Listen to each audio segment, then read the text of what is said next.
Bonjour à toutes et tous. Merci beaucoup pour votre présence aujourd'hui à ce webinaire du Graphi organisé avec la Fédération des acteurs de la solidarité et le mouvement des régies. Certains d'entre vous me connaissent, Mehdi Nekrouf, responsable coordination et achat socialement responsable au sein de l'interréseau Graphi, qui a été fondé donc par les 5 réseaux de l'IAE en Île-de-France il y a une dizaine d'années. Donc, ce sont les réseaux Chantier École, Coras, la Fédération des entreprises d'insertion, le Mouvement des régies et la Fédération des acteurs de la solidarité. Donc, tous ensemble, les réseaux représentent le secteur de l'insertion par l'activité économique, travaillent la relation avec les entreprises au niveau des achats socialement responsables et des recrutements inclusifs avec la mission passerelle pour les sorties vers l'emploi. Il y a des accompagnements aussi au développement économique et la mise en lien avec des partenaires sur cette thématique, et notamment une cellule de veille un peu des SIA en difficulté, et on a une formation aussi été qui est menée par Chantier École pour les encadrants techniques. Donc ça, c'était la slide juste après. C'est pas très grave. Donc cette semaine, c'est la semaine nationale des achats socialement et écologiquement responsables. Je ne sais pas si vous en avez entendu parler. En tout cas, il y a pas mal d'événements destinés aux acheteurs, aux entreprises, pour mettre en avant les initiatives ESS et toute l'activité riche des opérateurs économiques de l'ESS.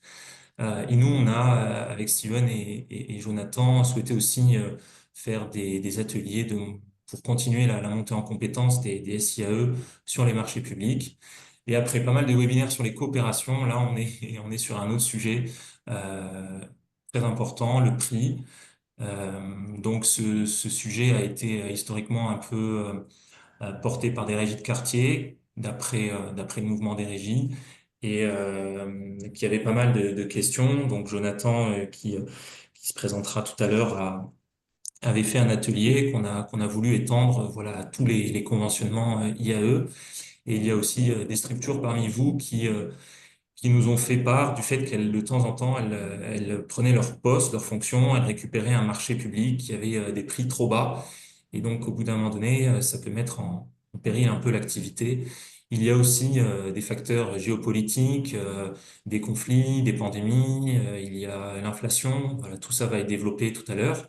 En tout cas, tout ça amène aujourd'hui à voir comment on peut parler avec l'acheteur du prix et vous donner des conseils, que ce soit dans la passation des marchés, dans la préparation, pardon, des marchés en amont, et voir si justement on peut déjà parler de révision, de réexamen, ou si on est d'ores et déjà sur des prix fermes et on a rien à dire. Donc tout ça, voilà, moi je suis pas non plus un spécialiste et je suis ravi de profiter comme vous de ce temps pour moi-même aussi monter en compétence. Je vais laisser la parole à mon collègue Steven Marchand, que je remercie pour l'organisation et pour avoir fait appel aussi à Jonathan du Mouvement des Régies. Merci beaucoup, Mehdi. Bonjour à toutes et à tous. Donc, effectivement, pour compléter l'introduction de Mehdi, vous dire qu'effectivement, on va dérouler ce sujet technique de la révision des prix la première fois. Et puis, on vous invite, voilà, il y a ce cycle de webinaires régulièrement proposé par l'administration ASR du Graphi. Et évidemment, avec le support, on vous renverra les liens vers tous les précédents webinaires thématiques qui ont pu être proposés. Voilà, l'idée, c'est de vous donner des informations très opérationnelles pour mieux accompagner les problématiques auxquelles vous êtes confrontés.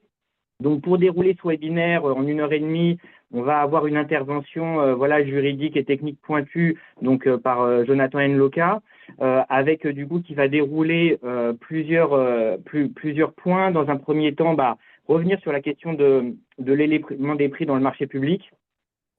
Deuxièmement, d'appréhender finement la notion des prix fermes. Et puis ensuite, on aura, comme souvent dans les webinaires, dans ce cycle de webinaire du Graphi, un témoignage de structure, donc par Ariane Cousin de l'association Espace, pour voir effectivement quels outils, quelles méthodologies et comment la structure, effectivement, concrètement, travaille, interagit avec un acheteur pour essayer d'engager une demande de révision des prix. Donc, merci beaucoup, Ariane, du coup, de faire cette intervention et ce retour d'expérience. Et puis, du coup, à nouveau, on aura l'intervention de Jonathan à l'issue de ce témoignage pour creuser d'autres notions. donc tout ce qui est relatif aux outils de modification des prix, d'indemnisation, et puis on conclura par la réalisation des marchés. Donc évidemment, l'idée, bah, c'est aussi de vous proposer un petit moment de questions-réponses. Merci beaucoup pour les éléments que vous nous avez remontés du coup dans le questionnaire d'inscription, hein. Ça nous a permis, et ça a notamment permis voilà, à Jonathan d'ajuster, de prendre en compte un petit peu, bah, on voit qu'il y a des difficultés auxquelles vous êtes confrontés et des éléments qui sont soit techniques, soit aussi des questions un peu de négociation, hein, de rapport de force à un moment donné avec les acheteurs. Donc on va essayer voilà, avec ce webinaire d'essayer de répondre un petit peu à toutes les questions que vous vous posez. Et donc, les interventions seront ponctuées à deux, trois reprises, deux questions-réponses. Donc, évidemment, n'hésitez pas tout au long de l'intervention à nous faire part de vos remarques, de vos questions sur le chat tout au long de l'intervention. On pourra les reprendre et effectivement, on fera réagir les intervenants pour apporter des éclairages. Voilà, merci beaucoup. Du coup, et Jonathan, bah, je te laisse lancer l'intervention en précisant un petit peu les points de démarrage. Ok, très bien, merci. J'espère que tout le monde m'entend. Donc, bah, vraiment très rapidement, Jonathan, donc juriste pour le moment des régies. L'idée, c'est de pouvoir aborder peut-être pas totalement dans le détail, mais de se donner quelques pistes et s'acculturer à la question de le prix dans les marchés publics et surtout de pouvoir imaginer différentes solutions bah, pour les modifier une fois que le contrat a été signé ou en amont, ce qui a été précisé quand on est dans la négociation et on verra par quel biais. Donc, une introduction très rapide.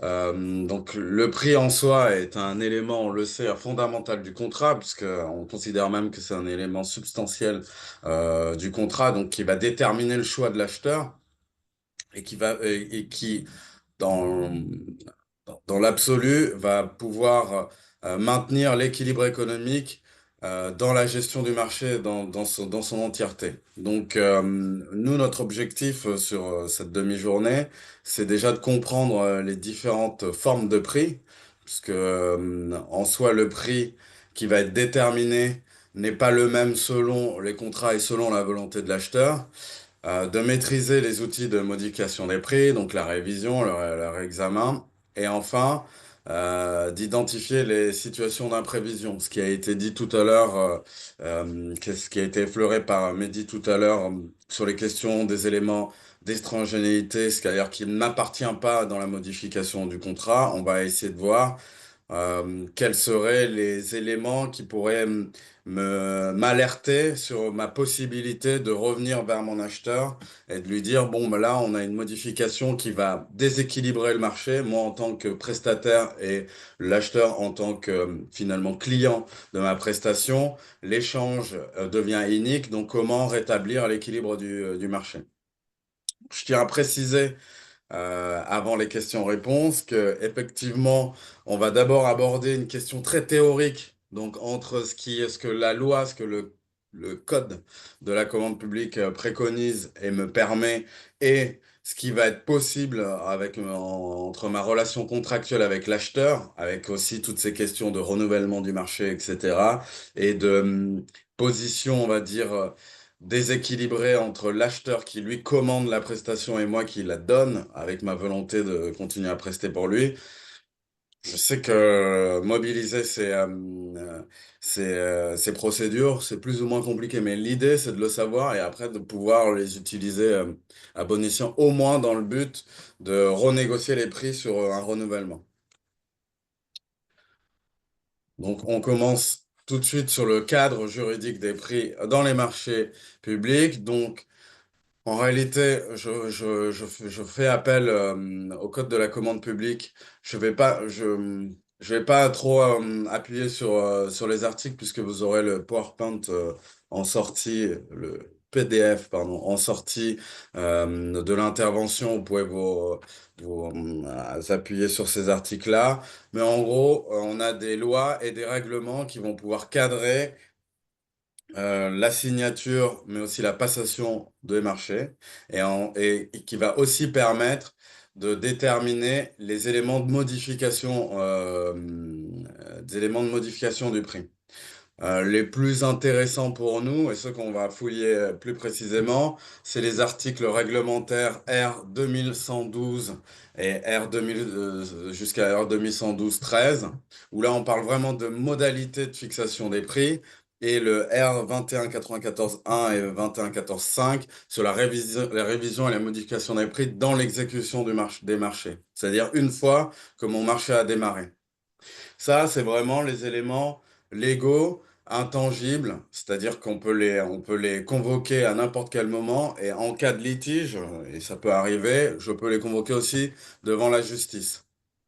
Mais à côté, on a aussi deux autres sources de réflexion, en tout cas permettant ces modifications. C'est les sources, les circulaires du ministère de l'économie ou même de l'ADAGE, où là, on va avoir des préconisations, des éléments de précision dans la possibilité de modifier les prix. Donc ça, c'est important, mais c'est beaucoup moins contraignant que le code de la commande publique.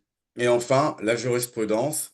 Donc là, on se base sur des éléments prétoriens, c'est-à-dire que suite à un litige, la justice a été saisie et elle a tranché la question en donnant une décision juridique qu'on peut utiliser plus ou moins efficacement ou devant directement l'acheteur pour lui dire, bon, bah, la jurisprudence a tranché sur cette question et donc je serai en droit de demander telle chose, ou alors de pouvoir se baser en cas de litige quand je vais me représenter devant la justice pour obtenir la même décision. Mais comme je vous l'ai dit, beaucoup moins contraignant ou en tout cas opposable objectivement que le code de la commande publique. Donc, le premier élément qui me paraît important d'aborder, c'est la question de prix définitif. Le prix définitif, qu'on appelle aussi le principe d'intangibilité du prix, ça veut dire que lorsque je vais contracter le marché et je vais être soumissionné sur ce marché, le prix qui va être fixé à la signature du contrat ne peut être normalement pas modifié.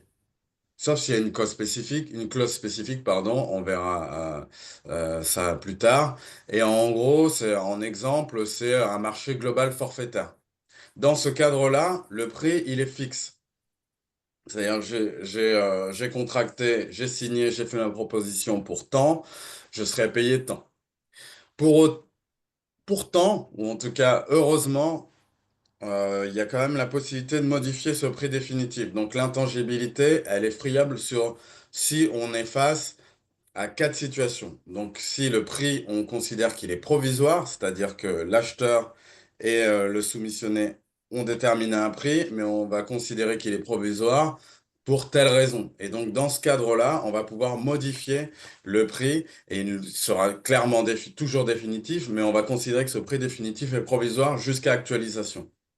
On a aussi la clause de révision ou la clause de réexamen, et enfin le prix révisable, où là, on est vraiment sur un prix qui va être modifiable à temps selon la circonstance. Donc, on commence par le prix définitif, prix provisoire. On va considérer que le prix, il est définitif toujours, c'est-à-dire c'est vraiment le prix qui a été intégré dans le contrat, mais il va être provisoire. Pourquoi? Parce qu'il est estimatif, puisqu'il va demander un ajustement en fonction de la quantité réelle ou des conditions futures. Et là, le meilleur exemple, ce que les SIAE croisent très souvent, c'est les marchés à bon de commande. C'est-à-dire, en réalité, le marché à bon de commande, c'est un espèce de contrat cadre, c'est-à-dire que l'acheteur va déterminer une façon d'opérer avec son soumissionné, et donc, il va déterminer un volume d'achat. Par exemple, sur de l'espace vert, je vais avoir un contrat cadre pour la tonte des parcs et jardins de la ville. Et donc, dans ce cadre-là, la ville va dire que ben, moi, je vais faire je vais faire un contrat, un marché, un marché public à hauteur de 500 000 euros. Mais à chaque fois, je vais envoyer un bon de commande au soumissionné pour qu'il preste. Et donc, à la fin, in fine, peut-être qu'on ne sera pas à 500 000 euros, on sera peut-être un peu moins ou un peu plus. Un peu plus, c'est rare, mais un peu moins, ça arrive très souvent. Et donc, ça va permettre aussi à l'acheteur d'ajuster ses achats. Donc, c'est là où on va être sur un prix qu'on dit provisoire. Mais quand on est dans ce cadre-là, heureusement pour permettre la sécurité aussi des SIAE, on va considérer que si on est sur un prix provisoire, il faut que les clauses du marché soient claires sur ces éléments provisoires. Donc, les conditions dans lesquelles sera déterminé le prix définitif dans la limite d'un plafond éventuellement révisé, c'est ce que je vous expliquais tout à l'heure, c'est dans la hauteur des 500 000 euros par exemple. L'échéance à laquelle le prix définitif devra être fixé, c'est-à-dire qu'une fois qu'on a une idée précise du volume, on devra fixer le prix auquel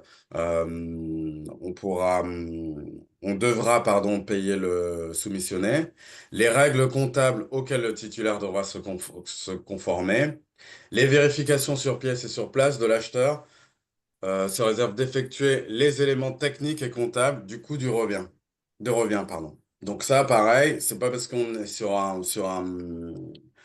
un marché à bon de commande que pour autant les prix doivent être fluctuants selon la commande exprimée. On reste sur un prix fixe, donc le prix reste définitif, mais on considère qu'il est provisoire sur son volume global. Ensuite, on a le prix ferme. Le prix ferme, ça veut dire que contrairement au prix précédent, lui, il ne va pas varier pendant toute la durée du contrat. Donc, peu importe, euh, peu importe le volume euh, déterminé en amont, le prix, il va rester exactement le même. Le recours au prix ferme peut se justifier par la nature des prestations. Alors, excusez-moi, parce que voilà, permettant, pardon, une visibilité sur l'évolution de son prix et par la durée limitée du marché. Les avantages d'un prix ferme, ça va être la prévisibilité des coûts pour l'acheteur. Donc c'est pour ça que souvent les acheteurs ils vont passer par ces prix fermes parce que au moins ça permet pour eux de déterminer leur calendrier d'achat sur une année, surtout quand les budgets sont très contraints et c'est un peu ce qu'on vit depuis quelques années. L'inconvénient, c'est que pour le soumissionné, le titulaire du marché, les coûts peuvent augmenter. On verra tout à l'heure, après, comment dépasser cette augmentation des prix qui vont être subis par le titulaire du marché. Mais étant donné que c'est l'acheteur qui va déterminer la temporalité d'achat et quand est-ce qu'il va passer commande, selon les moments, le coût peut changer, surtout si on reprend notre exemple d'espace vert, sur les questions de fluide, sur l'essence, ou même sur d'autres activités, sur les coûts, sur l'électricité et le gaz qui ont quand même fluctué ces dernières années. Ça rend moins stable le calcul du coût de revient, finalement, des marges et du coût de production de l'activité. Dans ce cadre-là, il y a une possibilité d'actualisation du prix ferme, puisqu'on se l'est dit, entre la commande et la réalisation, il peut se passer un temps. Là, on peut avoir une actualisation directe, et c'est ce premier levier qui peut être intéressant plus que automatique. Et là, c'est pas une question de négociation, c'est quand il y a plus de 3 mois entre la date de remise de l'offre et le début de la prestation. Pensons aux SCE qui ont fait une candidature on va dire, en décembre 2020 et non, en janvier 2020 et ont obtenu le contrat en mars 2021. Donc là, il y a eu plusieurs modifications, que ça soit Covid, guerre en Ukraine, etc. Donc tout a bougé. Et donc dans ce cadre-là, on peut demander une actualisation puisque entre le dépôt de la candidature et l'exécution future, il y a des éléments étrangers à ma candidature, étrangers à ma structure, qui viennent modifier mes coûts. Donc je peux demander une actualisation du prix ferme. Je peux aussi demander une actualisation en fonction de la nature des prestations. je reprends l'élément une activité en espace vert. Si, lors de ma candidature, on me demande la tonte des parcs et jardins d'une collectivité, ça va être tant. Mais si une tempête passe entre-temps et fait tomber les arbres et qu'en même temps j'ai une question de débroussaillage, enlever les billots de bois, etc., la nature même de la prestation va être modifiée. Donc, dans ce cadre-là, je suis en droit de demander une actualisation directe du prix. Et ça, j'utilise cette belle formule que vous voyez juste en bas, le coefficient d'actualisation et l'index et l'indice. Donc, les CN est égal I, CH, T moins, etc. J'utilise cette formule. Elle est automatique. Il suffit de l'envoyer à l'acheteur en indiquant qu'on souhaite l'actualisation du prix et c'est fait automatiquement. Quand on est dans ce cadre-là, dans les cadres que j'ai précités avant.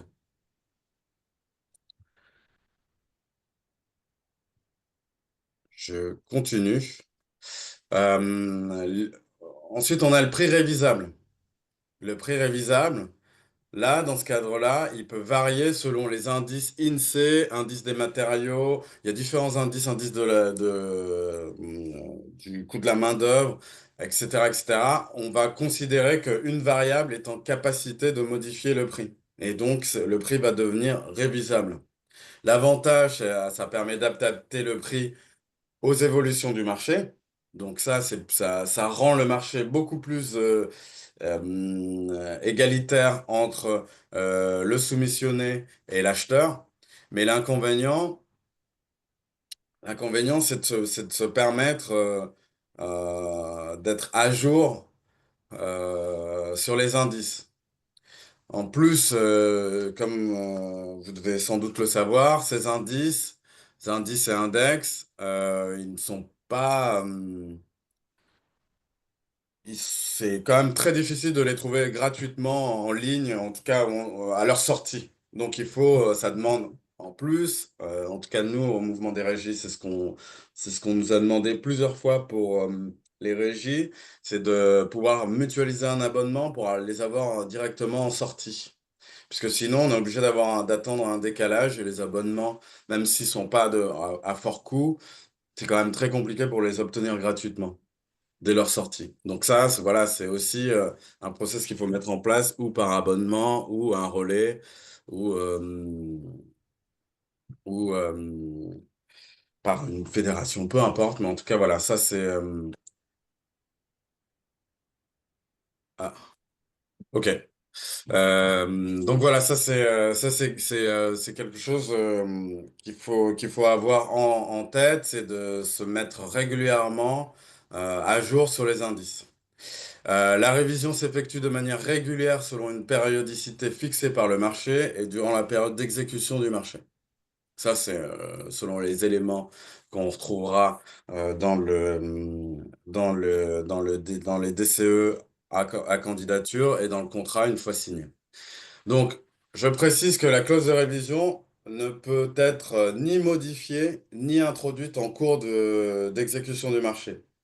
Même si elle aurait dû être intégrée dans le marché initialement, on ne peut pas la rajouter. Ça, c'est un élément quand même très important dans la préparation de mon marché, ma candidature, et puisque ça va conditionner la suite de mon marché. C'est simple. Normalement, techniquement, il est impossible d'avoir une clause de révision une fois que le contrat est signé. Donc ça veut dire que si je perds ma possibilité de négo ou en tout cas de suivi dans la signature du contrat avec mon acheteur dans l'apposition de cette clause, ça veut dire qu'après, techniquement, normalement, à moins de dénoncer le contrat, je ne pourrai plus avoir cette clause de révision. Ce qui, en réalité, est un désavantage important. Puisque je vous ai donné la formule juste en bas, la clause de révision, elle est mobilisable selon la périodicité déterminée dans le contrat. Donc, même moi, en termes de négociation sur le sourcing ou même en termes de discussion avec l'acheteur quand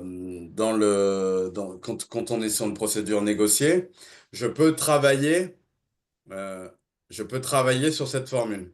J'irai plus loin, je t'en prie, Steven. Ouais, j'ai une petite question justement sur ce point-là. Est-ce que ça veut dire que tu nous recommandes, soit pendant le sourcing, soit est-ce que c'est également possible, lorsque le marché est publié et qu'on est en phase de consultation, de suggérer à l'acheteur d'ajouter une clause de révision si elle n'apparaît pas? Est-ce que c'est quelque chose, est-ce que c'est uniquement dans la phase de sourcing qu'on peut aller là-dessus? Ou est-ce que éventuellement, si on voit qu'elle manque et qu'on est en consultation, c'est quelque chose qu'on peut suggérer et l'acheteur a encore la main pour le faire ou pas? Oui, alors l'acheteur, il a la main à n'importe quel moment pour la rajouter. Moi, ce que je suis en train d'indiquer, c'est que quand elle est obligatoire, par exemple sur des marchés de travaux, quand elle est obligatoire, il faut vérifier qu'elle existe. Ça, c'est la première chose. Et après, quand on est en phase de négociation, moi, je suis pour qu'on puisse la poser. Mais par contre, c'est un peu ma slide d'après, et c'est l'exemple de la formule de révision qui a juste en bas de la slide, c'est qu'il faut pouvoir la comprendre. Parce que demander qu'elle soit posée pour qu'elle soit posée, il n'y a pas vraiment d'intérêt. Il faut savoir sur quel élément jouer pour qu'elle devienne intéressante pour ma structure. Et ça, c'est qu'en ayant une analyse précise de quel va être le coût pour moi de la prestation, que je peux jouer sur cette formule-là. Ce qui est d'autant plus intéressant, c'est que cette formule, donc c'est la P est égale PO, entre parenthèses A plus B, M sur MO, sur la main-d'œuvre, etc. C'est une formule tellement technique que si on s'y penche, ça demande pas beaucoup de temps. Juste après, je vous ai mis le tableau de précision des différents Un éléments. facteur? Hmm. Exactement. Si moi je me penche sur cette formule et que je l'intègre et que je l'intègre dans mon offre et que j'arrive à jouer sur cette formule-là, ça peut être vraiment un avantage pour ma structure. Ça me permettrait aussi de finalement d'anticiper, d'avoir une vision stratégique sur mes coûts, sur la totalité de mon contrat. Puisque je sais que ma masse salariale va pouvoir fluctuer, mais je sais que les biens et services vont aussi évoluer, puisqu'il y a des augmentations quasiment cycliques sur l'électricité, le gaz, etc., et que ça peut monter et descendre les matières premières. Moi, selon ce qui va me coûter le plus, je peux jouer sur ces parties-là et ensuite demander ma révision automatique. Vu que c'est un élément du contrat, l'acheteur ne peut pas la refuser. Et en plus, moi, ça me met pas non plus en difficulté avec l'acheteur, puisque je ne suis pas sur une surnégociation. Je demande juste qu'il y ait une application du contrat qui a été signé. Donc même dans ma stratégie, dans mon positionnement face à l'acheteur, je ne suis pas en train de lui demander de faire plus que ce qu'il ne devrait faire. Je lui demande juste de, d'exécuter les éléments du contrat. Donc moi, ça me positionne autrement. Mais par contre, il faut se pencher sur mon offre, elle est basée sur tel élément. Et qu'est-ce qui va fluctuer pendant la durée du contrat? Et donc, sur quoi, moi, il est important de jouer? Et donc, après, il y a des envois de formules, c'est-à-dire l'acheteur va proposer une formule, moi, je vais en proposer une autre. La plupart du temps, si la formule, elle bouge, mais que sur un élément qui est modifié, euh, ça passe parce que même dans les services juridiques des acheteurs, ces formules sont pas non plus comment dire, Maîtrisé. c'est un élément automatique. Donc en fait, le but c'est de la mettre quand elle est obligatoire, mais après on la regarde très peu parce que on sait très bien que personne ne va vraiment se pencher sur cette formule-là, alors que ces dernières années, on s'est aperçu que les structures qui sont basées sur ces formules-là pour stabiliser leur prix, elles sont vraiment mieux sorties que celles qui n'avaient pas de formule de révision ou d'actualisation de leur prix. Ok. Jonathan, avant que tu conclues du coup sur la première partie et qu'on passe aux questions-réponses, là il te reste quelques slides, mais tu peux repréciser justement la liste peut-être des segments d'achat ou des travaux sur lesquels cette formule normalement elle est obligatoire en termes dans les marchés. Bah alors, elle est obligatoire que sur les marchés de travaux. En gros, ça va être plutôt sur les secondes Du coup œuvres. c'est simple. Ouais, Ok. quand on est sur les biens et services, elle est pas obligatoire. mais on peut la demander.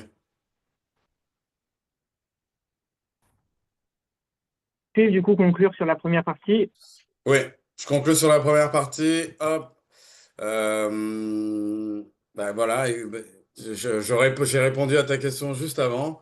Donc, Euh, à qui pour la excusez-moi, pour la révision, qui doit supporter la charge de la révision? Je vous l'ai dit juste avant, quand il y a les CCAG travaux, donc le cahier des charges administratives générales des travaux fait partie des pièces contractuelles. Là, il appartient au titulaire d'établir la demande de paiement en joignant le calcul des coefficients de révision des prix. Donc, c'est-à-dire que moi, en tant que titulaire du marché, je dois envoyer ma formule avec le résultat à l'acheteur. Et quand on est sur des marchés de fourniture courante ou de service, il faut regarder le CCAP établi par l'acheteur et qui doit prévoir expressément les modalités pratiques de mise en œuvre de la clause de révision. Donc, on pourra établir si le titulaire doit ou non, lors de la demande de paiement, procéder lui-même au calcul de révision du prix applicable. Et où est-ce qu'on trouve ces éléments? On en a parlé juste avant, dans l'acte d'engagement, puisque c'est l'acte que je signe en dernier, dans le CCAP, dans le CCTP, dans les BPU, donc dans les bordereaux des prix unitaires, ou la décomposition du prix général forfaitaire, le DPGF, et dans le détail des prestations et quantités. Hop, et je m'arrête comme ça. On va revenir sur la slide précédente. Du coup, comme on a un petit temps de questions-réponses, je vois pas pour l'instant, je crois, de questions dans le chat. N'hésitez pas, effectivement, si vous voulez revenir sur un point évoqué là par Jonathan ou des compléments d'information, bah, levez la main, ouvrez votre micro pour nous signaler. On se donne 3-4 minutes là s'il y a des questions à ce stade pour les prendre en compte avant qu'on donne la parole à Ariane. J'ai une petite Clément. question. Bonjour Clément Goyot de Carton Plein. Quelle est la forme en fait pour faire la demande de révision de prix? Je vous explique hein, ma question, c'est que du coup nous dans le cadre d'un marché on avait demandé une révision des prix. On a envoyé par mail à un contact, enfin à l'acheteur. Notre contact entre-temps avait changé et en fait la personne n'a jamais trop répondu. On a relancé 2 fois par mail et après en fait, je pense que le délai était passé et donc du coup je me disais est-ce qu'il y a peut-être une autre forme, avec un courrier, avec accusé de réception, quelque chose comme ça? Voilà, si vous pouviez, donner quelques conseils. Merci Clément, votre question est très claire. Et puis derrière, on comprend le côté, s'il y a un caractère un peu opposable, en fait, finalement, de la démarche. Oui, Jonathan. oui, complètement. Bah, très bonne question. Moi, ce qui me ferait plaisir, c'est qu'on me vous voit pas, j'aime pas trop, mais non, merci. Euh, Ah OK. euh, euh, En fait, selon dans quelle procédure on se trouve, bah, en réalité, l'acheteur, il est dans l'obligation de répondre, par exemple, quand c'est sur une formule de révision, celle qu'on a vue juste avant. Je lui envoie, il doit me répondre et il doit me payer si la révision, elle permet une augmentation du prix. Après, là, ce qu'il faudrait déterminer, c'est dans quel type de prix on était. Est-ce que c'était un prix ferme, un prix ferme provisoire, etc., etc. Donc, si moi, c'est quelque chose que je demande par rapport à un élément étranger à, ma prestation.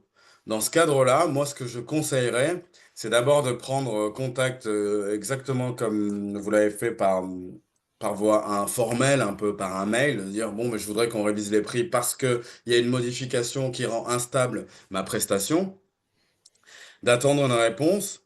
Et si on voit qu'on a assez d'éléments pour étayer, puisque du coup, il nous faut des éléments objectifs, c'est-à-dire augmentation du prix de l'essence, alors que moi, ça fait partie de 40% du poste de ma prestation, ça rend plus fluctuant l'égalité de la prestation. Donc, dans ce cadre-là, j'aurai des éléments à opposer. Et là, effectivement, je passe par voie administrative contraignante classique, lettre recommandée avec accusé de réception. Et comme ça oppose. Et selon quel type d'acheteur, face à quel type d'acheteur je me trouve, ils ont plus ou moins la pratique pour répondre dans les 2 à 3 mois maximum. OK, donc il faut s'y prendre bien à l'avance, quoi, pour éviter de se faire coincer avec la date de maximum de renouvellement, de révision. Oui, de toute façon, il faut, si c'est une révision contractuelle, donc qui se trouve inscrite dans le contrat qui a été signé, là, en fait, j'envoie ma demande de révision. Si je suis pas payé, j'envoie directement une lettre recommandée avec accusé de réception et je vais pouvoir la redemander même après cette date. Le but, c'est de bloquer la périodicité qui a été déterminée dans le contrat. Si Hmm. on a dit le prix sera révisé à date anniversaire, on le verra j'allais dire cet après-midi, mais en deuxième partie. Si on décide que la clause de révision doit être opposable et mise en œuvre à date anniversaire du contrat, bah, de toute façon, moi, ce qu'il faut, c'est que je démarre la procédure à ce moment-là. Et ensuite, si c'est l'acheteur qui contrevient à ses obligations, moi, je pourrais la demander après la date. Le but, c'est que j'ai fait la demande au moment dit. Ok. Merci beaucoup. Du coup, je vous propose qu'on enchaîne. Et puis, encore une fois, n'hésitez pas, s'il y a des questions là qui touchent au prix, qui n'ont pas pu être prises en compte, il y a tout le déroulé du webinaire pour nous les remonter sur le chat. Et comme le disait Jonathan, on va revenir quand même effectivement sur ces clauses de modification des prix, comme c'était indiqué au sommaire. Mais d'abord, on va donner la parole à Ariane Cousin, du coup, qui va témoigner pour la structure Espace. Justement sur comment, en tant que structure IAE, de manière très concrète, un peu au quotidien, tu essaies de piloter au mieux, finalement, cette question de la révision des prix et un peu justement dans toute la séquence qu'on peut avoir dans un marché, que ça aille du sourcing, mais surtout effectivement lors de la notification et de l'exécution et voir un peu les outils, la méthodologie que tu appliques autour d'un marché précis. Du coup, Ariane, on te laisse dire quelques mots d'Espace et en préambule et peut-être revenir aussi justement. On a déjà évoqué la question de l'indice des prix, nous dire aussi comment toi tu essayes de suivre justement pour votre secteur d'activité ces questions-là, et puis voilà de rentrer directement dans le sujet sur les outils un petit peu autour d'un marché que vous avez obtenu avec la ville de Courbevoie. Ariane, on te donne la parole. Merci. Merci Steven, merci Jonathan, bonjour à tous. Donc pour d'abord faire une courte présentation d'Espace, j'espère que vous m'entendez bien. L'association Espace est un ACI qui a pour mission principalement donc l'insertion, à construire des parcours pour aider des personnes en difficulté. Mais on travaille aussi et surtout avec comme support l'écologie urbaine. Donc on met en place en fait une gestion différenciée des espaces naturels et urbains en Île-de-France. Et tout cela à destination d'environ 185 postes pour des salaires en insertion. Et je vois que Jonathan va pouvoir mettre la slide normalement de présentation. Voilà. Et pour aller très brièvement, on met aussi en place des dispositifs d'insertion plus divers à travers, par exemple, un dispositif qui s'appelle Vers les métiers de la transition écologique. On porte également le dispositif Premières Heures. Et nos supports d'insertion sont divers. Moi, j'ai parlé plus précisément de l'écologie urbaine, mais on s'insère également dans le réemploi par la petite boutique, qui est donc une ressourcerie, Cultissime, qui est un support donc lié au maraîchage écologique. Mais moi, mon cœur de métier en tant qu'adjointe du pôle biodiversité espace vert, ça va vraiment être le support d'insertion espace vert. Donc, au sein de mon pôle, on porte en fait 8 chantiers d'insertion. Jonathan, tu peux passer à la slide suivante. Donc, nos activités sont diverses. On intervient autant sur des talus ferroviaires que dans des parcs, des milieux forestiers ou des cimetières. Et on a donc pour support principal à l'insertion l'entretien d'espaces verts en gestion différenciée, mais également d'autres pratiques comme le compostage, des actions réellement d'aménagement en faveur de la biodiversité, de restauration, mais également l'entretien des pigeonniers, la gestion de talus en encordé, comme j'ai déjà dit. Et donc, au sein de ce pôle, on met en place divers partenariats. Vous le voyez ici avec la SNCF Réseau, la RATP, la région Île-de-France, la ville de Paris et d'autres villes.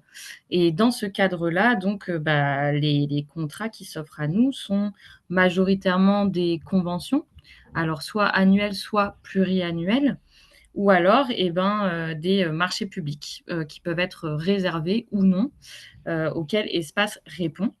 Et disons que dans ces 2 derniers cas, donc que ce soit les conventions pluriannuelles ou les marchés publics, on est amené chaque année à mettre en place une révision des prix. Et donc je vais, pour détailler un petit peu comment est-ce qu'on procède, je vais partir d'un marché que nous avons depuis maintenant 2021, il me semble, mais qu'on était déjà, lauréat les années précédentes avec la ville de Courbevoie, qui est un marché public réservé.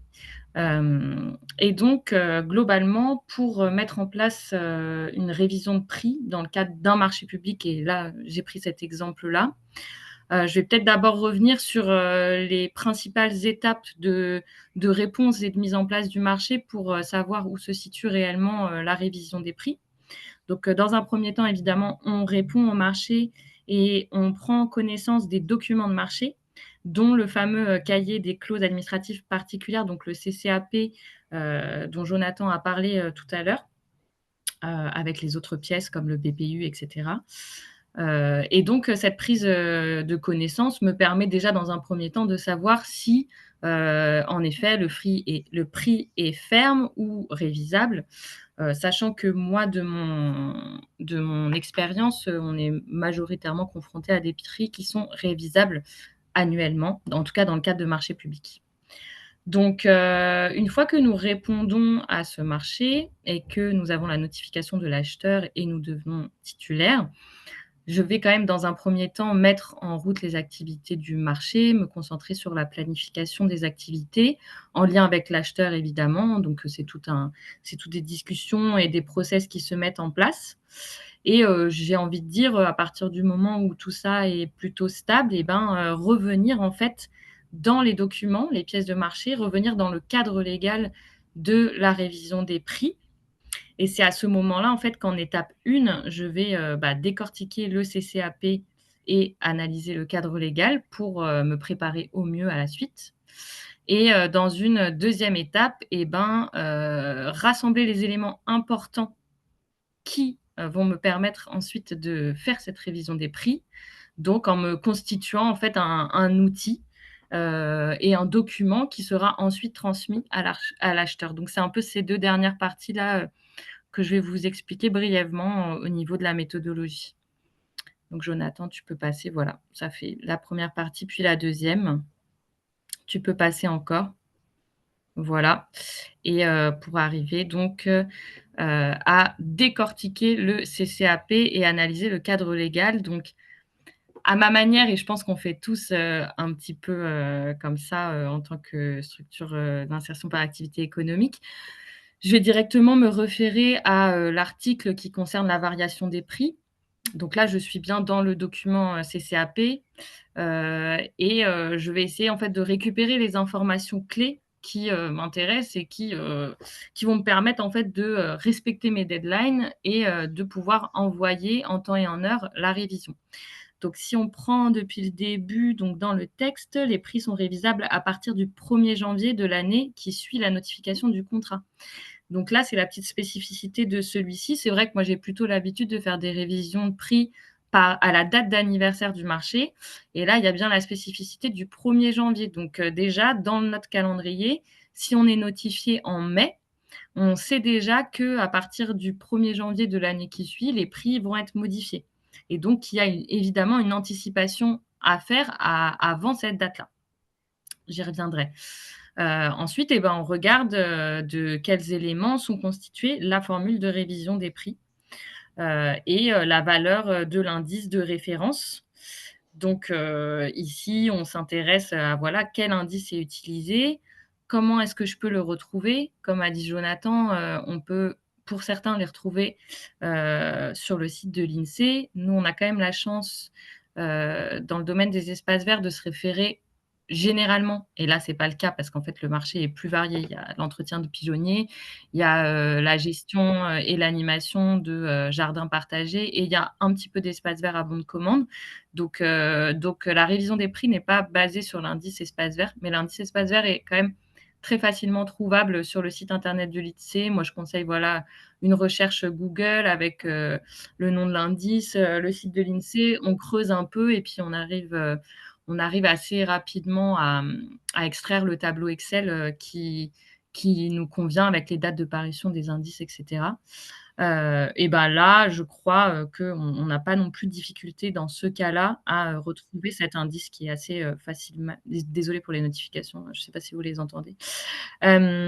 Qui est, facilement retrouvable donc sur l'INSEE. Et alors ensuite, dans les petites lignes, on va dire, de ce CCAP, et c'est là où c'est important quand même d'y passer du temps et de bien l'analyser, c'est qu'on va par exemple ici trouver, que le coefficient de révision comporte 3 décimales et est arrondi au millième supérieur. Donc, lorsque vous ferez votre révision des prix et que vous appliquez la formule, il ne faudra pas oublier, d'appliquer, aussi une formule d'arrondi, dans votre document Excel pour être au plus juste parce que, Clément est revenu un peu dessus. Quand on s'adresse à l'acheteur et qu'on lui soumet notre révision, d'une part, il faut quand même, je pense, être, au maximum, proche de ce qu'on attend de nous, et donc essayer en tout cas de l'envoyer sans erreur. Après ça arrive et si vous avez un acheteur qui est assez conciliant, il peut aussi revenir vers vous en nous corrigeant ou en adaptant pour ensuite, valider, notre révision des prix. Et en dernière partie, là, vous voyez qu'on s'engage donc à envoyer notre nouveau tarif révisé au 1er décembre de chaque année. Ça veut dire que, l'application, c'est à partir du 1er janvier, mais qu'au 1er décembre, et là, ils indiquent bien la deadline, il faut que j'ai envoyé toutes mes pièces justificatives et le document, à l'acheteur pour qu'il voilà, c'est cette date-là à ne surtout pas dépasser et sur laquelle il faut se référer donc voilà, essayer au maximum de, trouver les informations, importantes dans le CCAP. Il y en a d'autres, là, j'ai mis qu'une petite partie, du texte, mais voilà, essayer de synthétiser ces éléments et pour passer donc dans la deuxième partie, Jonathan, si tu veux bien. Une fois qu'on a rassemblé les éléments, moi, ce que j'ai l'habitude de faire pour chacun des marchés ou des conventions que je suis, c'est de me créer en fait un document de suivi, qui va rassembler donc, la valeur de l'indice, de référence et celle connue, là, par exemple au 1er décembre, mais bon, on vous demande de l'envoyer au 1er décembre, donc de toute façon votre indice, il sera certainement un peu plus, peut-être celui connu, au 30 novembre, ou encore avant. Avec, voilà, récapituler la formule, peut-être décortiquer un petit peu le calcul pour en tout cas, laisser apparaître les formules Excel si vous envoyez un document Excel, pour que l'acheteur en fait puisse, aussi retrouver la traçabilité des éléments assez simplement et en effet, comme aussi a bien dit Clément, l'important c'est évidemment de prendre contact avec l'acheteur et savoir en fait par quels moyens lui communiquer la révision des prix. Moi, j'ai l'habitude, comme vous, de l'envoyer par mail. Heu, Tous les marchés ou les conventions globalement, voilà, ça fonctionne très bien par mail. Néanmoins, on n'est pas à l'abri qu'il faut peut-être, mettre en place, un accusé de réception, un accusé de lecture, peut-être même du mail et puis pourquoi pas, envoyer ensuite, la révision des prix sous format PDF, signé. Là, ce sera peut-être à Jonathan de nous donner plus de conseils, sur ce volet-là. Moi, en tout cas, tant que ça marche, je le fais comme ça, mais c'est vrai que, peut-être, bien demander à l'acheteur, en fait, sous quel format il souhaite, recevoir la révision des prix pour être sûr que et à quelle adresse évidemment, pour être sûr qu'on est dans les clous.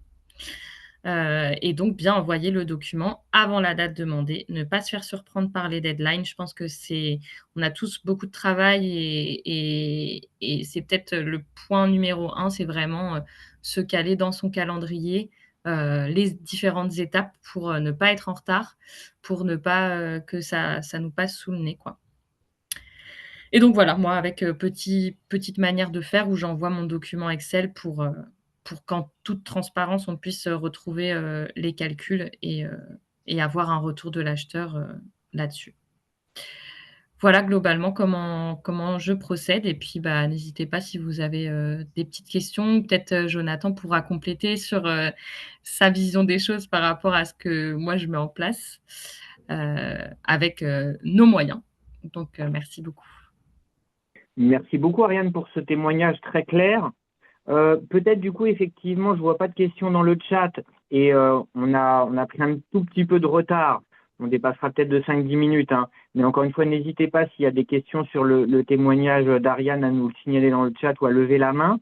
Effectivement, peut-être, Jonathan, on te laisse réagir soit sur les éléments qui ont été présentés par Ariane, hein, qui sont très clairs, mais ce que je m'étais noté, et peut-être sera moins abordé dans ton intervention à venir, c'est que Ariane, tu indiquais quand même effectivement là plutôt une méthodologie qui part en fait finalement un petit peu de la publication du marché en lisant un petit peu les documents.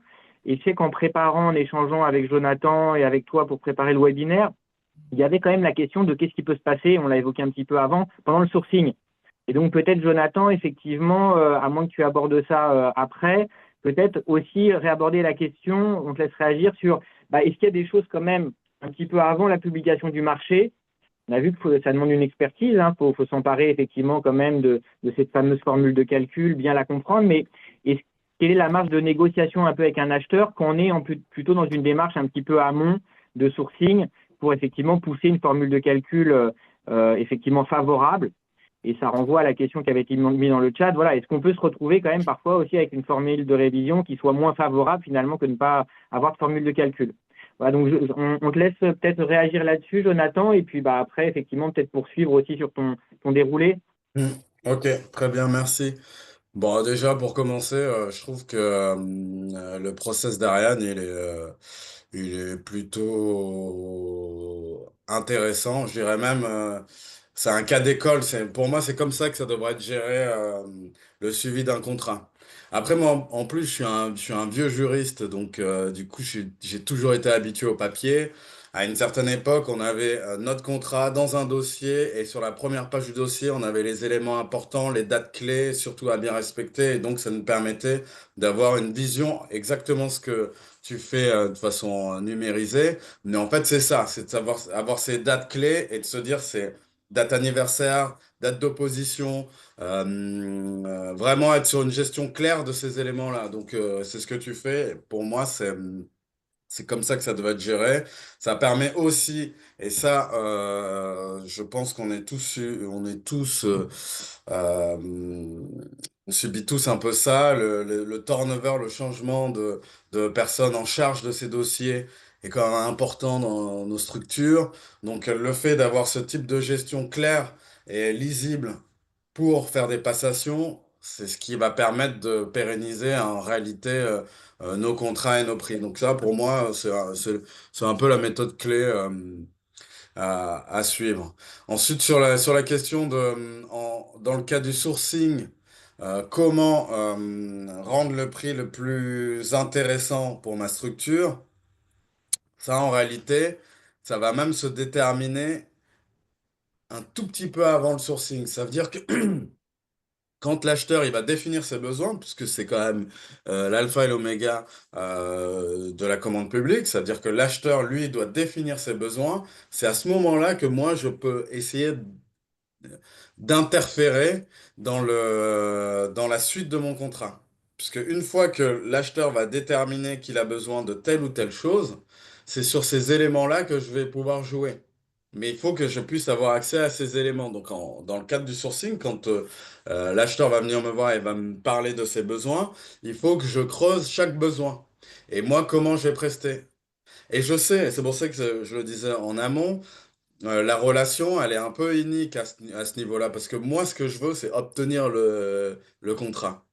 Donc, je vais me mettre à peut-être accepter ou surjouer mes capacités.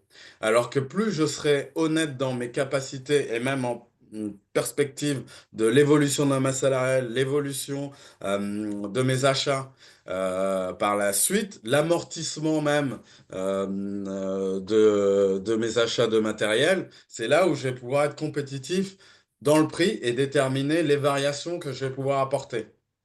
Je donne un exemple tout simple. Si je sais que là, je suis en sous-effectif pour prester, mais que je vais pouvoir recruter dans les mois à venir, qui va permettre de descendre, diminuer mon prix, ou alors que j'ai acheté un camion, un tracteur, une tondeuse autoportée, tout ce qu'on veut, et qu'on arrive en fin d'amortissement, ça me coûtera moins cher, et donc mon prix va baisser. Donc selon ces éléments-là, je vais pouvoir jouer sur ma formule de révision et là, je vais pouvoir sur un peu comme l'amortissement d'un achat, je vais pouvoir à terme, en fin de contrat, marger beaucoup plus qu'en début. Je sais pas si je suis assez clair sur cette partie, mais c'est en fait c'est dans la partie sourcing, c'est sur la définition même du besoin de l'acheteur qui va me déterminer aussi sur quoi je vais pouvoir jouer par la suite. Très C'est bien, bon? merci. Ouais, merci Jonathan. Je ne sais pas si tu as vu, on a une question peut-être qui fait écho que tu vas pouvoir traiter dans la partie suivante concernant le mécanisme d'actualisation des prix Hmm, dans le cas d'un marché à prix ferme. Que tu ok. peux y répondre tout de suite et puis peut-être ça va faire une transition à moins qu'on ait d'autres questions sur justement la suite de ton intervention. Alors, j'ai pas vu la question, tu peux je l'ai pas vu, désolé. J'ai pas le chat ouvert. Ah, t'as pas le chat ouvert. Alors attends, Non. je vais te la remonter. Dans un marché à prix ferme, le mécanisme d'actualisation s'applique-t-il systématiquement ou faut-il que ce soit précisé explicitement dans le contrat? Il doit être explicité. Il doit être explicité et pareil, on doit déterminer à quel moment. Sans ça, en réalité, c'est simple. Une fois que le contrat est signé, on parlait juste avant de la partie sourcing, donc pré-contrat, là, je suis libre. Je suis en capacité de discuter avec l'acheteur. Une fois que le contrat est signé, en fait, ça devient ma règle du jeu. Donc, à partir de ce moment-là, je dois repérer ces éléments dans les différents éléments contractuels, en l'occurrence. Et ensuite, c'est faire appel aux articles qui me permettent ces révisions et de les activer à ce moment-là. Si ce n'est pas précisé, ça va entrer en fait dans le jeu de la relation contractuelle péri-contrat. C'est-à-dire que ma relation avec l'acheteur. Puisque ce qui est sûr, moi c'est ce que je conseille au régie, c'est que une fois que j'obtiens mon contrat, je dois toujours garder en réalité un contact privilégié avec l'acheteur. Pourquoi? Parce que, in fine, on a l'objectif du renouvellement du contrat, mais surtout le tenir au courant de la bonne évolution de la prestation, mais aussi de pouvoir lui partager les difficultés réelles dans la prestation. Alors, on s'est aperçu que l'accès est plus difficile que prévu pour prester. Plus je lui en parle, plus il aura ça en tête non seulement dans la reconduction du contrat, mais aussi dans mon objectif peut-être futur de demander une modification du prix parce que finalement ça me demande alors que je pensais pouvoir sortir les éléments à dos d'humain, finalement il va falloir que je loue un camion pour le faire, etc., etc. Ça veut dire que toujours garder le contact. Si c'est dans le contrat, j'utilise les éléments contractuels. Si c'est pas dans le contrat, garder le contact avec l'acheteur pour lui partager mes vicissitudes. Très bien, merci Jonathan pour cette réponse. Et du coup, ça fait une bonne transition pour poursuivre ton intervention, puisque justement, on va parler des outils de modification des prix. Je te Exactement. laisse. Très bien, merci. Donc, on passe sur les outils de modification des prix. Euh, j'ai scindé cette partie en deux éléments. La modification des prix qui va être prévue dans le contrat. Donc, c'est un peu ce qu'on se disait tout à l'heure. Donc là, ça va être la clause de révision, la clause de réexamen, directement dans les éléments contractuels, ou alors les modifications qui ne sont pas prévues au contrat. Donc, je peux mobiliser mais qui ne sont pas contractuels, donc qui ne sont pas une obligation pour l'acheteur, mais que je peux mobiliser quand même dans certains cas, on le verra ensemble. Donc, sur les modifications prévues dans le contrat, c'est pour un marché ou un contrat de concession, et ça peut être modifié sans nouvelle procédure de mise en concurrence, notamment lorsque les modifications ont été prévues dans le document contractuel initial. Ça veut dire que j'ai un marché, dans le marché ou dans la concession, mais la concession, mettons ça de côté, c'est particulier et on n'est pas sur ce sujet-là précisément. Dans le marché, dans l'élément du contrat signé, il est indiqué que je peux avoir une modification du prix. Dans ce cadre-là, je peux le faire sans pour autant que ça modifie, puisqu'on se l'est dit en début d'intervention, que le prix était un élément substantiel de la candidature et de l'offre et du choix de l'acheteur, alors que là, on va modifier le prix. Je ne vais pas être obligé de republier le marché et de repasser sur une mise en concurrence avec d'autres prestataires. On va considérer que c'est un élément du contrat et donc c'est mobilisable de cette façon-là. Euh, On a aussi la clause de révision, on l'a vu tout à l'heure, ça permet un ajustement automatique du prix selon une formule préétablie, on l'a vu ensemble. Ariane nous l'a présenté avec plus en détail juste avant. Et là, ça va être la variation des prix en fonction de l'évolution de l'indice de coût de la construction, par exemple, ou l'indice INSEE, peu importe. Et après, on a la clause de réexamen, et là, ça permet une réévaluation ponctuelle du prix en fonction des circonstances économiques.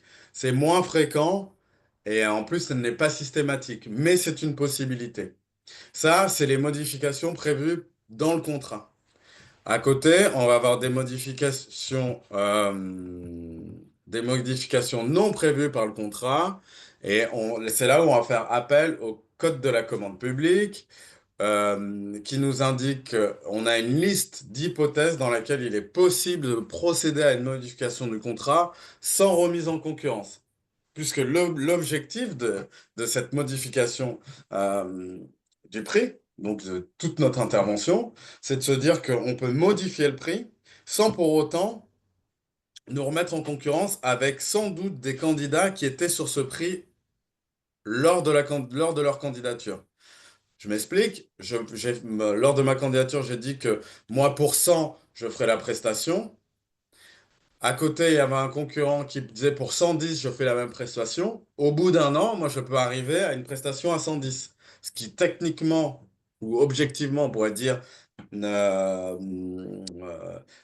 permet pas l'égalité dans l'accès à la commande publique. Mais en réalité, vu qu'on est sur une évolution du prix, là, on ne va pas remettre en concurrence. Donc, on a 6 hypothèses dans ce cadre qui va permettre une modification du prix, et ça sans la mise en concurrence. Les modifications ont été prévues dans le document contractuel initiaux, on l'a vu tout à l'heure. Des travaux de fourniture ou de services supplémentaires sont devenus nécessaires.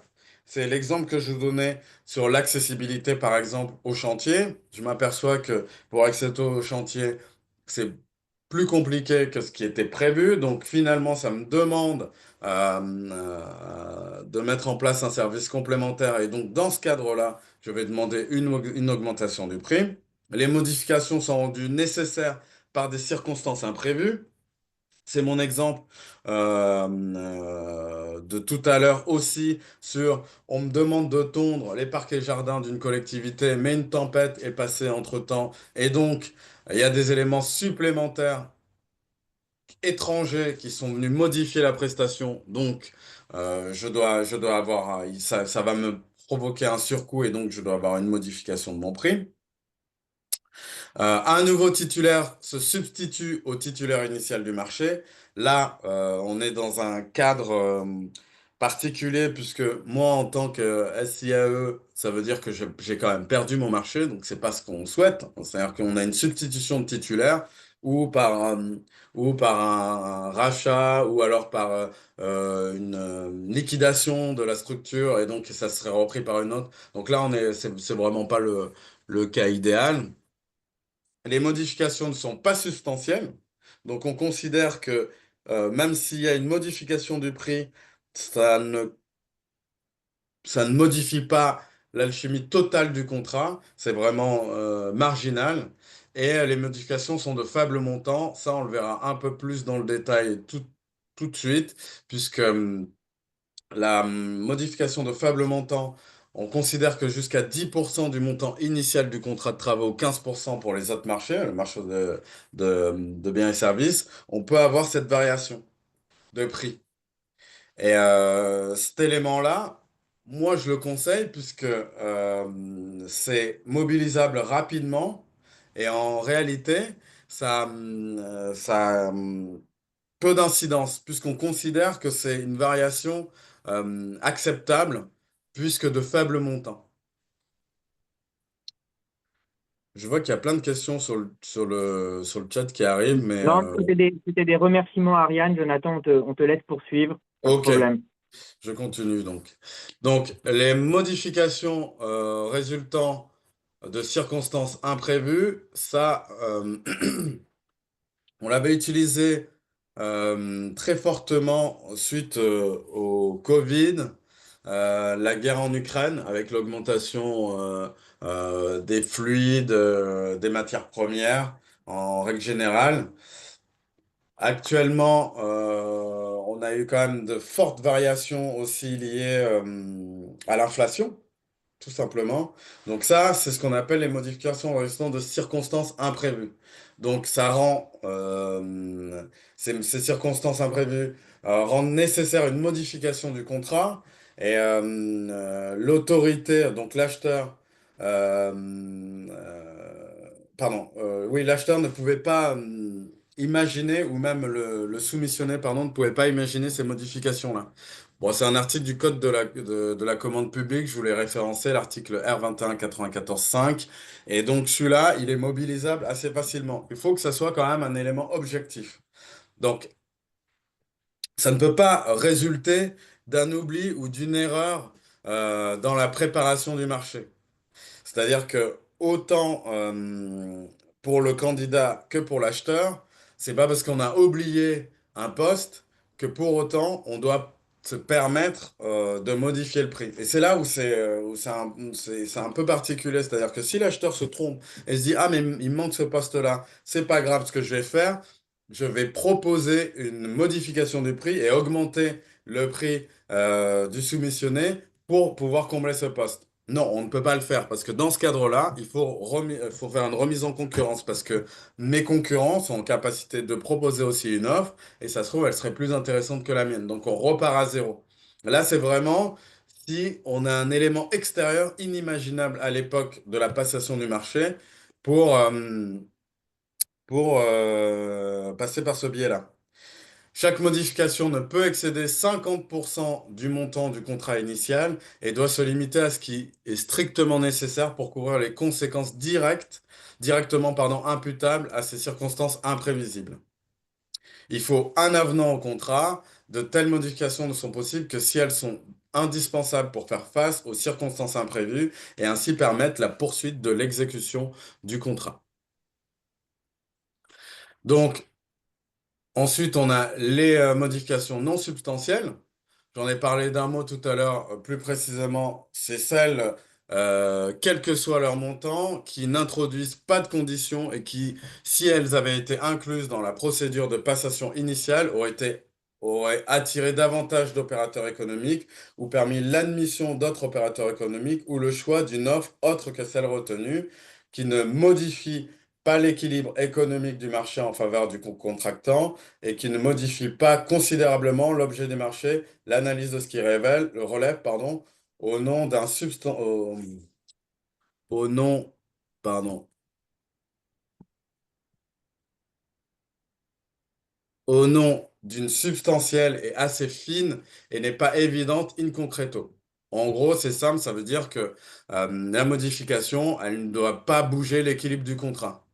Ça ne peut être qu'en marge, mais ça ne peut pas être une modification telle qu'un concurrent pourrait faire une offre plus intéressante que la mienne, ou a fait d'ailleurs une offre plus intéressante que la mienne. Dans ce cadre-là, quand on est sur une modification non substantielle, il n'y a pas de limite de montant. Mais le Conseil d'État considère que les modifications liées aux circonstances exceptionnelles restent régies par l'obligation de ne pas excéder ce qu'on a vu un peu plus haut, les 50% du montant initial du marché, le R 2194/5.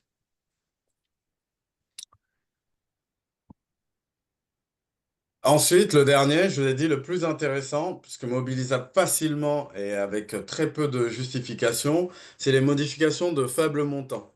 Elles sont précisées par l'article R 2194/9 du Code de la commande publique. Et là, c'est une modification dont le montant est inférieur au seuil européen de 10% du montant du contrat initial pour les marchés de services, pour les marchés de travaux et 15%, non, pour les marchés de biens et de services, pardon, et 15% pour les marchés de travaux. Là, je vous ai dit, c'est assez simple puisqu'on n'a pas besoin de vérifier si elles répondent à une définition d'une modification non substantielle.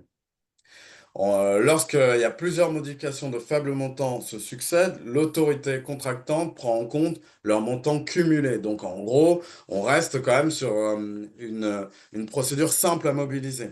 Le prix initial pris en compte est celui après variation lorsqu'il y a une telle clause dans le document contractuel. Donc là, le code de la commande publique nous dit qu'en plus, je peux mobiliser les deux procédures. Je peux mobiliser la procédure liée à la clause de modification de mon contrat. C'est-à-dire, je peux faire une révision, une modification via ma clause intégrée dans le contrat, mais en plus, je peux demander une modification de faible montant, et donc je peux, si je suis sur un marché de travaux, je peux avoir ma clause avec ma formule, mais en plus demander les 15% du seuil européen. Donc là, ça devient vraiment intéressant, c'est en complément. Ça peut être ensuite sur ce que je peux demander. Donc là, c'est vraiment une procédure qui peut être intéressante quand on est face à une variation très importante, type inflation. Les parties sont libres de procéder, si elles le souhaitent, d'un commun accord à la compensation de toute perte subie par le contractant, même si cette perte ne suffit pas à caractériser une dégradation significative de l'équilibre économique du contrat initial. Donc, ça, qu'est-ce que le code nous dit? Il nous dit qu'en plus, cette modification de faible montant, elle n'est pas qu'utilisable si on a une dégradation de l'équilibre contractuel. Ça veut dire que si mon acheteur, par exemple, il considère que les travaux sont bien faits et que cette modification de faible montant, elle a aussi comme objectif, je sais pas moi, de pérenniser l'action, de rendre plus simple l'action.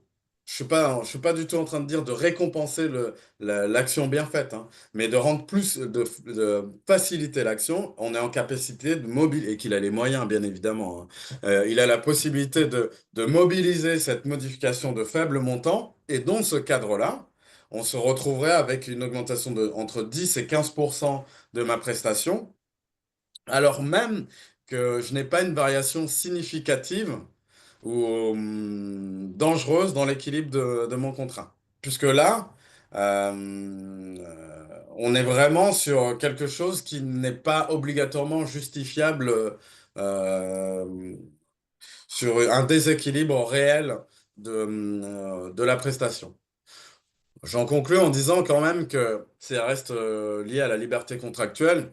Donc, les parties sont en capacité de le faire ou pas. Les parties, on s'entend, c'est plutôt l'acheteur. L'acheteur peut mobiliser. Moi, je peux mobiliser la modification de faible montant, mais l'acheteur, il est en capacité de refuser, puisqu'on est sur la liberté contractuelle. Non,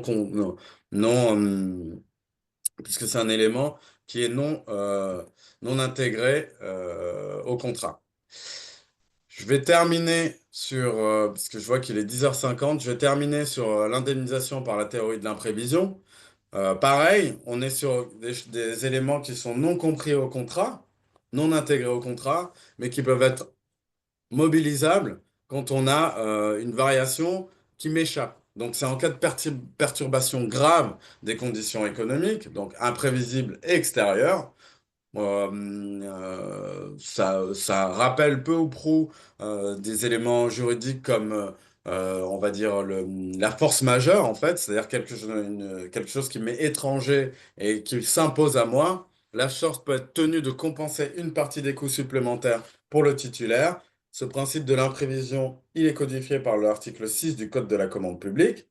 L'indemnité d'imprévision doit être provisoire et cette indemnité a pour but de compenser une perte, mais non la totalité des charges supplémentaires non prévues lors de la conclusion du contrat qui entraîne le bouleversement de son économie. J'ai mis l'exemple. L'exemple le plus frappant, c'est le Covid-19, puisque ça a entraîné des coûts de logistique supplémentaires, la hausse des coûts des matières premières, ou les perturbations géopolitiques, embargo sur certains produits, on a parlé de la guerre en Ukraine, etc., etc. Là, nous, ce qu'on peut voir, c'est que sur la théorie de l'imprévision, ou la théorie de l'indemnisation du contractant, là, on n'a pas comme objectif de pallier une perte, puisque c'est pas la totalité que je vais pouvoir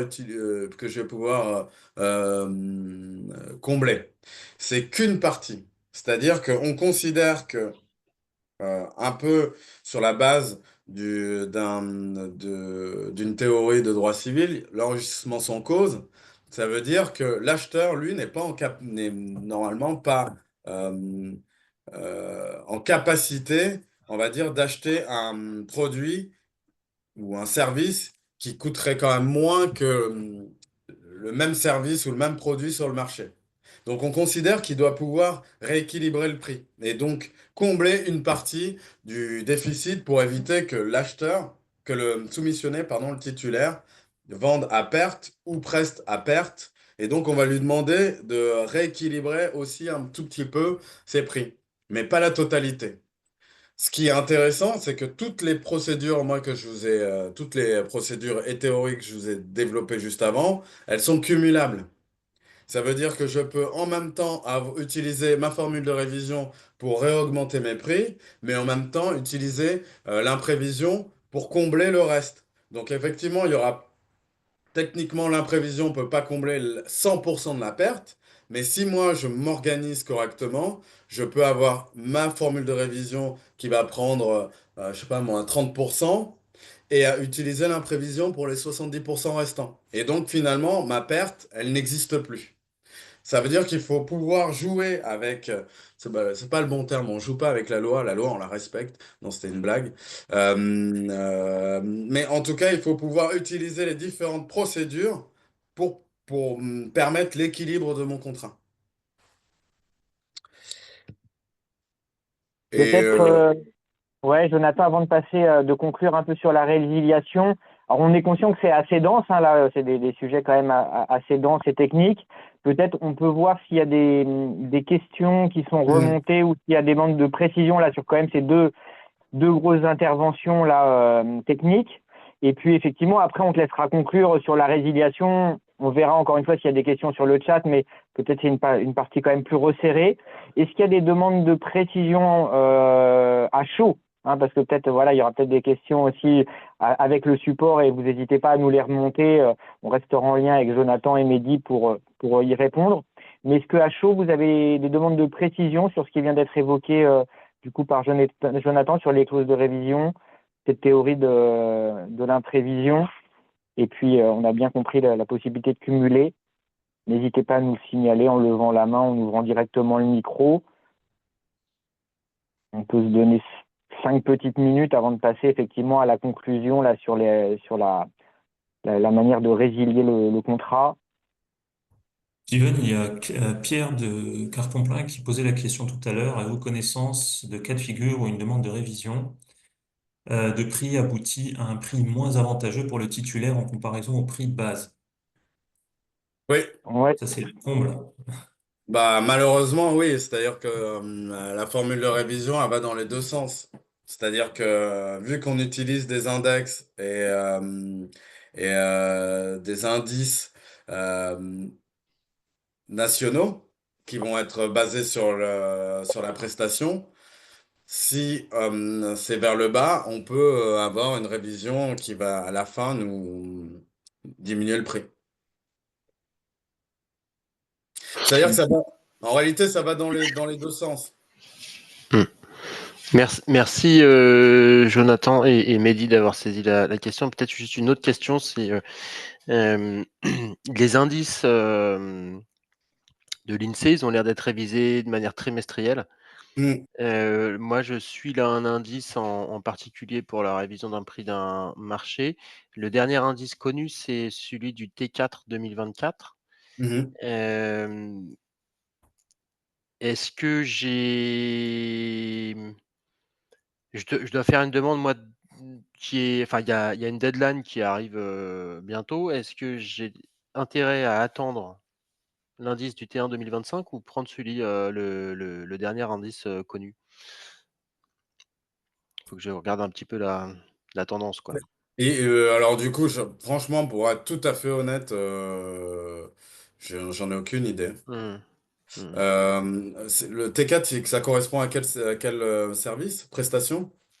C'est transport, c'est transport routier. En Transport fait, routier. ouais. Alors, franchement, pour être honnête, j'en ai aucune idée. Mmh. Peut-être que si pour être intéressant, c'est de, même pas parce que les variations, c'est pas non plus du simple au double, Mmh. en réalité. Donc,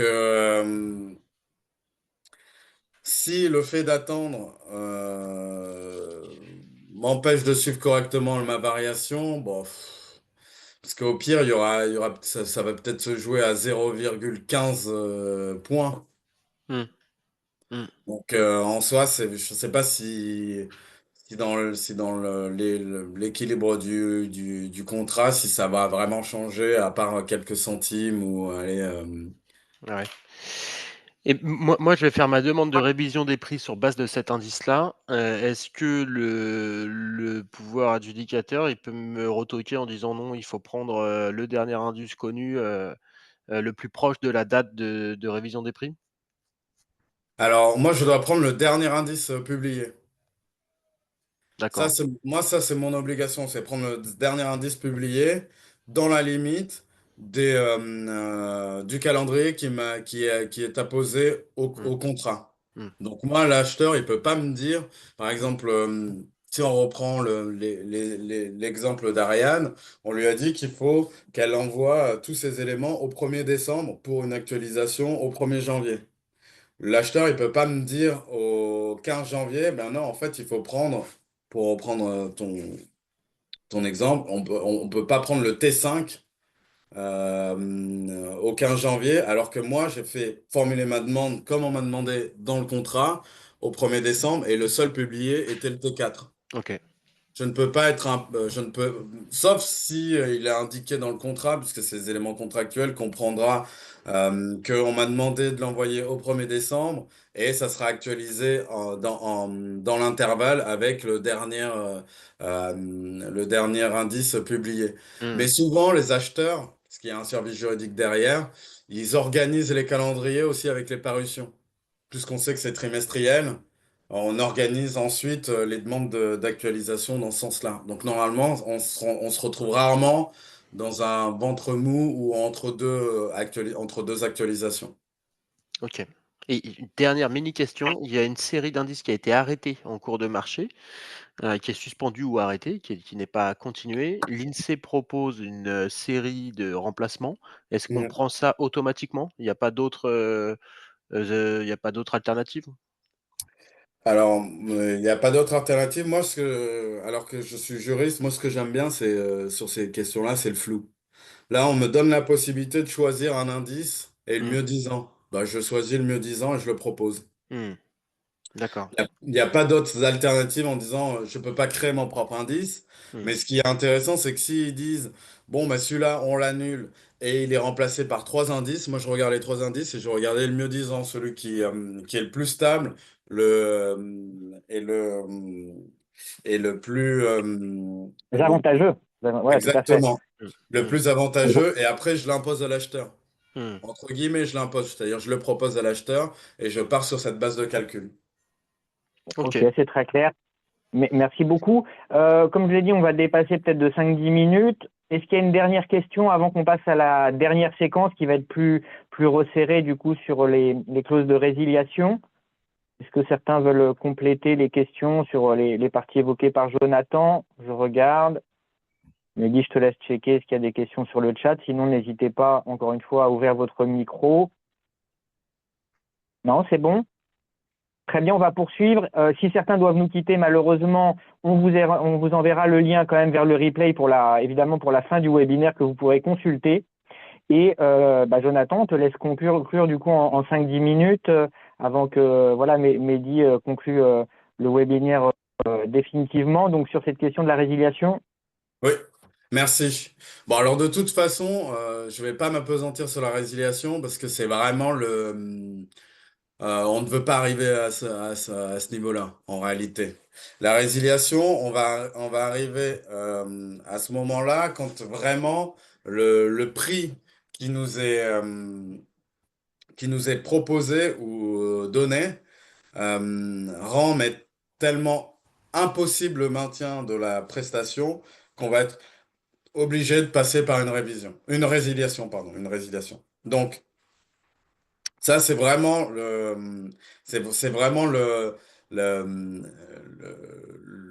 cas définitif. Et vraiment, on a essayé de passer par toutes les autres procédures en amont.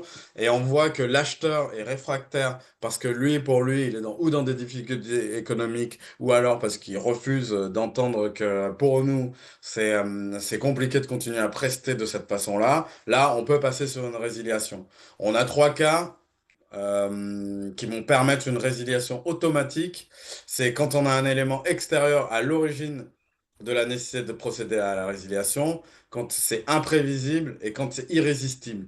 C'est ce que je vous indiquais tout à l'heure. On se rapproche très clairement des cas de force majeure. C'est-à-dire que là, moi, en tant que soumissionné, en tant que titulaire du marché, je fais tout pour pouvoir prester de la bonne façon, mais le prix qui m'a été donné, et c'est pas lié à un oubli, hein. On l'a vu un peu en amont, l'oubli ne rentrera pas dans ce cadre-là. C'est que c'est vraiment imprévisible, irrésistible, et on a essayé toutes les procédures. L'acheteur ne veut pas modifier le prix ou ne peut pas modifier le prix, et donc dans ce cadre-là, moi je ne peux pas prester à perte puisque j'ai une masse salariale, j'ai des flux d'acheter, j'ai des investissements à faire, etc. Moi, le but, c'est pas que je preste pour tel acheteur public et à la fin, je ferme boutique parce que ça m'a coûté beaucoup plus cher que prévu. Donc là, le contre-contractant doit être dans l'impossibilité absolue de poursuivre l'exécution du contrat. Une indemnisation peut être prévue par le contrat et même lorsque aucune indemnisation n'est prévue par le contrat, le titulaire peut être indemnisé des dépenses engagées directement imputables à l'exécution de la prestation non réalisée ou annulée. L'indemnisation du manque à gagner est en revanche exclue. Ça veut dire qu'une fois que moi je vais demander la résiliation, c'est pas pour autant que je vais perdre tout ce qui a été fait en amont. Donc je peux demander une indemnisation à l'acheteur, puisqu'il est en capacité, vu qu'il a programmé son achat sur plusieurs années, je peux lui demander quand même qu'il procède au paiement d'une indemnisation. Mais par contre, je peux pas demander le manque à gagner, puisque c'est là où ça décale. Il y a une question? J'entends quelqu'un? Non? Non, je Muriel crois pas. Hochet? C'est ça. Non? Ok.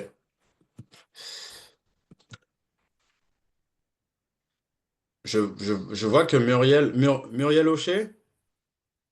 Muriel, tu as une question? C'est pas l'impression, hein, Jonathan. Muriel, on Ok. te laisse nous signaler si tu veux réagir. Sinon, Jonathan, on te laisse poursuivre. Bon, alors du coup, moi je termine sur la révision parce qu'on s'est dit que c'est vraiment là c'est l'élément définitif, hein. C'est-à-dire que là on rompt la relation contractuelle avec l'acheteur. C'est un peu ce qu'on essaye d'éviter avec toutes les procédures en amont. Donc là, j'en termine sur ça. Je précise juste que quand on résilie, ça ne veut pas dire qu'on est en perte totale. On peut demander une indemnisation, mais pas l'indemnisation du manque à gagner. Je termine mon intervention sur les ressources disponibles. Bah, comment, si demain je me dis, bon, bah, intervention plutôt intéressante, je veux me lancer sur la révision des prix ou en tout cas une gestion plus éclairée de mes contrats, de mes marchés, il faut se rappeler les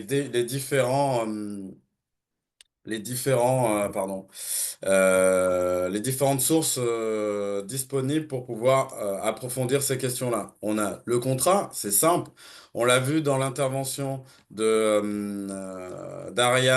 Il y a aussi tous les éléments du DCE qui sont intégrés au dossier de consultation des entreprises, donc les CCAG, CCAP, CCTP, CCTG.